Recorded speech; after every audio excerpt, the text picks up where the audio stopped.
I'm Mike Sanders, a 30-year-old office worker. I'm an editor at a major publishing house. Being a bookworm, I majored in literature in college, so I'm living pretty fulfilling days. The only thing missing is a girlfriend, but unfortunately, I've had no experience with dating women so far. Mike, we've got a new writer coming to the editorial department today. I want you to handle the meeting.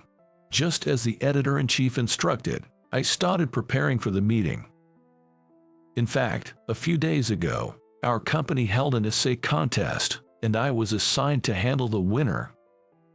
The new writer is a woman, using the pen name Mary Caro. I haven't met her directly yet, but her work was really interesting. As an editor, I was proud to meet a writer with talent, but I was stunned by the person who showed up at the meeting booth. To my surprise, the person standing in front of me was my old crush, Kathy. As expected, Kathy was shocked to see me. "What? No way. I can't believe Mike works for this publisher."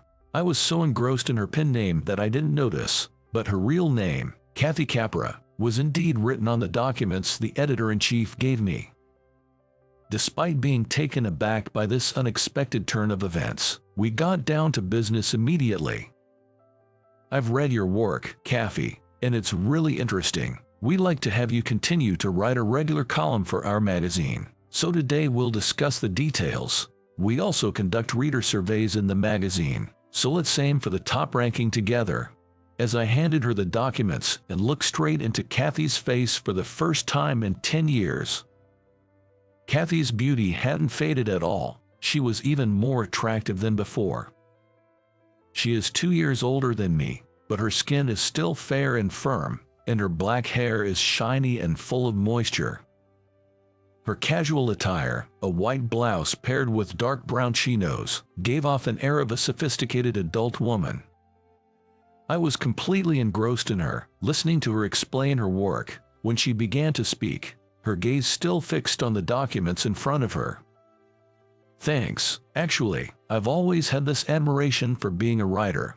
After college, I went back home and got a job, but I just couldn't give up on my dream. So, I moved back to New York and worked as a freelance writer." "I see. Your writing skills were definitely stand out in our club back in college." I meant it as a compliment, but the moment I said it, I noticed her face go pale. She must have remembered that incident from 10 years ago as a bitter memory. I regretted my comment immediately and tried to change the subject.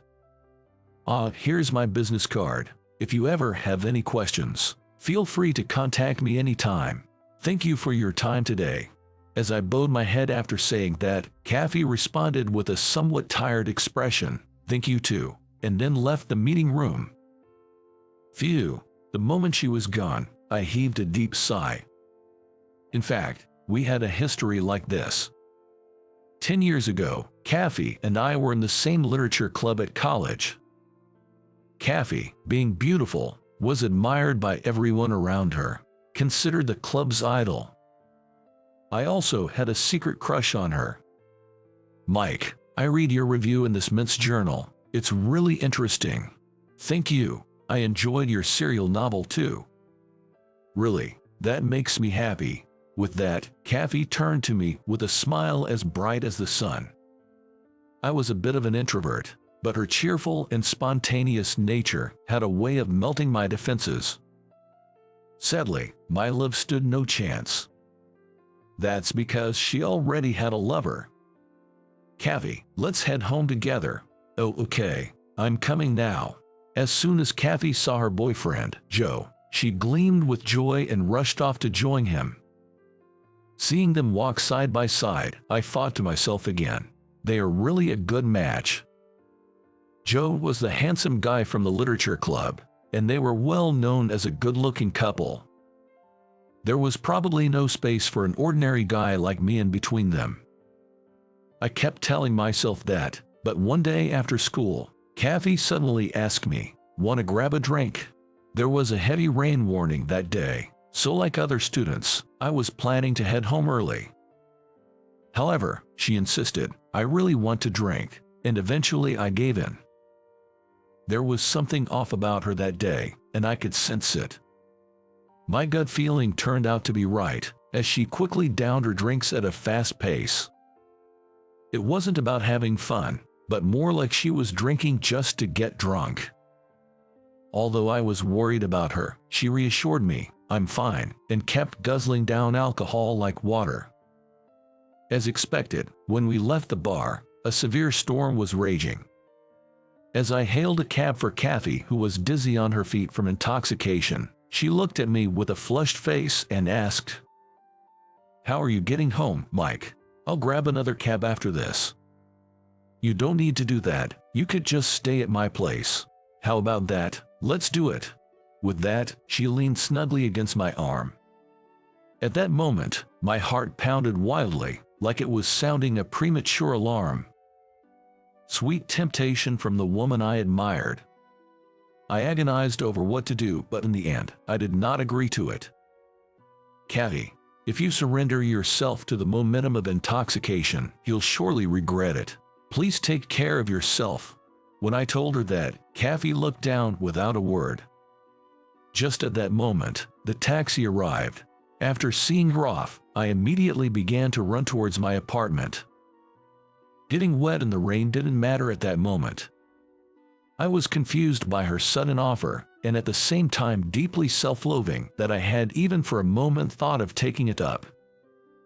To shake off such distracting thoughts, I ran fervently through the rain. "Kathy, you have such a wonderful lover. Why would you invite someone like me?" Several days later, when I showed up at the club, Kathy interacted with me as if nothing had happened. Despite that, given what had happened, I couldn't shake off the awkwardness.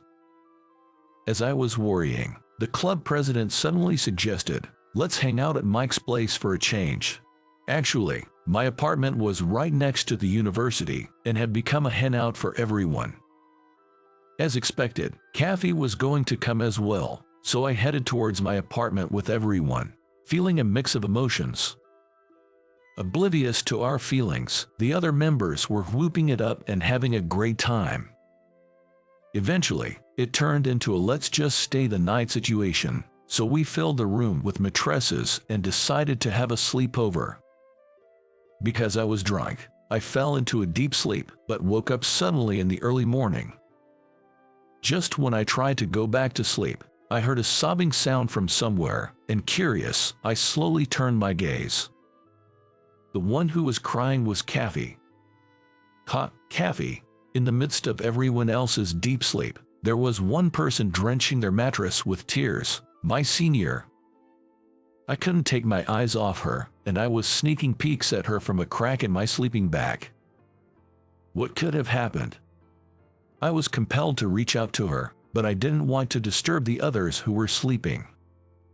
After a few hours, as everyone started to wake up, Kathy stopped crying and started putting on makeup at the sink as if trying to hide her swollen eyes. While I was completely preoccupied with Kathy, I got out of the mattress to match the waking time of everyone else. And later, I came to understand the reason behind Kathy's tears. It turned out she had just broken up with her boyfriend, Joe. Indeed, Joe wasn't there when we had a gathering at my apartment before. After hearing about their breakup, I finally understood why Kathy had invited me for drinks. She must have been feeling lonely. She probably just needed someone to lean on, to distract herself from her sadness. Though I wanted to see Kathy again, she told me, "I'm busy job hunting," and stopped showing up to the club. Given her breakup with Joe, it might have been harder for her to come to the club. And so, we grew apart. Kathy graduated from college, and 10 years passed just like that. Even now, she remains a special person to me, which is what I haven't been able to commit to a relationship with anyone since then. But since we've managed to reunite, I'd like to be good business partners. We did start off with an awkward vibe at work, but as soon as I read Kathy's draft, we quickly broke the ice. "Your new work is excellent, Kathy. With this, we can definitely aim for the top in the survey results." Really, we did it. As I had predicted, Kathy's new essay won first place in the magazine's reader survey. We were overjoyed with this good news and decided to have a celebration party that very night. Even though the forecast was calling for heavy rain, Kathy said, "I'll grab a cab home." So we decided to stop at the bar near the office. It's close to my apartment, and as long as Kathy can catch a taxi, we'll be fine. It had been a while since I'd had drinks with Kathy, but the food was good and the conversation flowed more enjoyably than I had expected. With this atmosphere, I felt that we could build a good working relationship. As I was drinking and enjoying the moment, Kathy suddenly started speaking with a serious expression on her face. "I've been meaning to apologize for a long time. I'm truly sorry for what happened 10 years ago. It was rude of me." Instantly, I realized what Kathy was referring to, that rainy night. "No, it's okay. Don't worry about it. And you had your own issues at that time, right?" "Ah, you're talking about Joe." "Yes, he had a habit of cheating on me, but I was in love with him, so I kept forgiving him every time. But when I found out he brought another woman into our room, I couldn't bear it anymore and broke up with him." "Wait, Joe cheated on you?" I was genuinely surprised to hear this. I had thought they were perfectly happy together. When I looked at Kathy's face, it had fallen into a gloomy expression. "But that doesn't excuse what I did to you, Mike. But because you treated me kindly, I feel really saved now. Thank you, truly." Knowing about her painful past, I felt deeply sympathetic. I had absolutely no intention of blaming her. "It's okay. It's been 10 years. Let's let bygones be bygones. I want to create a lot of wonderful works together with you from now on." "Thank you, Mike." And so, we cleared up past misunderstandings, our feelings renewed, and we toasted to a fresh start. We left the bar in high spirits and tried to hail a taxi, but all the cab companies were booked solid. Apparently, there was a concert in the neighborhood, and all the taxis were pre-booked because of it. To make matters worse, the trains were also delayed, and Kathy, who lived in the suburbs, couldn't get home. Seeing Kathy distressed, saying, "What should I do?" I bravely suggested to her, "Kathy, if you'd like, why don't you stay over at my place?" Normally, I wouldn't dare make such a bold suggestion, but being a little tipsy gave me the courage. As I nervously awaited Kathy's response, she let out a sigh of relief. "Thank you, that would be wonderful." However, once we got to my apartment, there was only one bed. I offered Kathy the bed and told her, "I'll sleep on the couch," and was about to head to the living room. To my surprise, Kathy suddenly hugged me from behind. Too shocked to move, I froze, and then she slowly spoke. "Don't go, Mike. We finally got together. I don't want to be apart from you anymore." Kathy, what's going on?" "There was one thing I couldn't tell you when we were drinking earlier. I've been in love with you since that rainy night." "What?" At Kathy's words, my mind went blank. I never thought Kathy could have feelings for me. Before I knew it, Kathy was crying. At that time, I was really at the end of my rope. I was betrayed by Joe, whom I loved, so many times that I didn't even care what would happen to me. But you were there for me, telling me to take care of myself. I was always sacrificing myself for Joe, so I was even happier to hear your kindness. I realized I had been looking for someone like you all along." Listening to her, my resentment for Joe grew stronger. The fact that he had hurt her so much, I could never forgive him. That's why I felt I couldn't face you, so I stopped going to the club. I tried to forget about you and make up for the past, but the moment I saw you, I couldn't stop my feelings of love. Kathy, unable to stand it any longer, I faced her and hugged her tightly. I was filled with such love for her, I couldn't help myself. I like you too, Kathy. I've never been able to forget you. Mike, I'm so happy. After confirming our feelings for each other, we decided to sleep together in the same bed. I remember when I insisted on going home in the heavy rain. I panicked. We really haven't grown at all, have we? With that, Kathy chuckled next to me. To which I said, well, you were pretty drunk at that time. Are you sure you won't regret it? I can sleep on the couch if you want. However, Kathy shook her head vehemently. No, I'll never regret it. After all, I truly love you. With that, she closed her eyes, so I said nothing more and stroked her hair gently. I want to make her happy no matter what. With that thought in my heart, I drifted off to sleep, ending a special night. And so, we officially began dating. Afterwards, Kathy continued her writing work smoothly, and even published a book of essays a year after her debut. As a talented and beautiful female writer, Kathy garnered popularity and even managed to host autograph sessions in bookstores. A lot of fans visited the autograph session, and I accompanied her as her supporter. Just when the autograph session was about to end, I heard a familiar voice. Wow, Kathy, you've become quite famous. Joe. To our surprise, standing in front of us was Joe, Kathy's ex-boyfriend. Upon seeing him, Kathy became wary, but suddenly, Joe bowed his head deeply. Kathy, I truly regret that I hurt you back in college. Joe's sudden apology caught both Kathy and me off guard. This was because Joe was known for his arrogant personality during his college years, infamous for never apologizing even when he was clearly in the wrong. Yet now, he was apologizing for his past actions. What could have possibly happened to him? As we watched in silence, Joe slowly began to speak. Kathy, I was really impressed when I read your work. In fact, I've always admired writers and quit my job to work as a freelancer, but unlike you, I've not been able to achieve any results, and embarrassingly, I'm barely scraping by using my savings. Joe, who used to be quite fashionable, was now donning a worn-out jacket and looked tired. Seeing Joe in such a state, Kathy seemed to feel sorry for him. Back in college, I was so full of myself, thinking that I had the talent to be a writer, but now, I feel like I'm being punished for my past arrogance. After reading your work, I just couldn't sit still and came here to this autograph session. I know an apology won't fix everything, but I'm really sorry. As a person and as a writer, I truly respect you. Joe's sincere remorse was palpable as he apologized.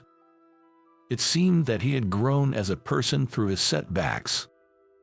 Kathy remained silent for a while, but finally spoke up. Joe, please lift your head. Your apology has helped me find closure. What matters is not the past, but the future. I look forward to reading your work in public again, so please keep working hard. Kathy, thank you. After that, Joe turned to me.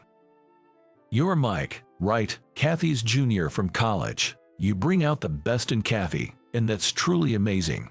I'm glad that a wonderful man like you has become Kathy's new partner. Thank you for your kind words. I'm also looking forward to reading your work, Joe. After that, Joe said, as a reminder to myself, and bought a copy of Kathy's book, got her autograph, and left. We watched him leave with a sense of relief and then looked at each other. Things were tough back then, but now, even my past with Joe has become a sweet memory. That's right, let's keep creating wonderful memories together. Saying that, I firmly squeezed Kathy's left hand. Incidentally, her platinum engagement ring gleams on the ring finger of her left hand. The Literature Club, where I met Joe and Kathy, holds many deep memories. With this day etched in our hearts, aspiring writers like us will take our first steps towards our respective futures. How did you like today's story? Your subscription and hitting the like button help to motivate us in our work. We look forward to reading your comments too. See you again in our next video.